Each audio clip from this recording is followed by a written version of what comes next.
Hello বন্ধুরা, পানিপারুল তরুণ সংঘের উদ্যোগে আগামী 19 মে 2025 মনসা মায়ের পুজোর উপলক্ষে সবাইকে জানাই সাদর আমন্ত্রণ।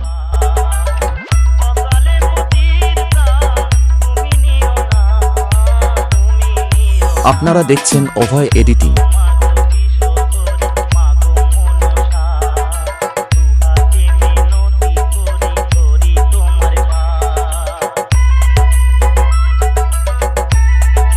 এবং আগামী 21 মে 2025 বুধবার 51 মূর্তি চৈতন্য মহাপ্রভুর শুভ আগমন ও অষ্টম প্রহর হরিনাম সংকীর্তন শুভারম্ভ উপলক্ষে সকল এলাকাবাসীকে জানাই সাদর আমন্ত্রণ।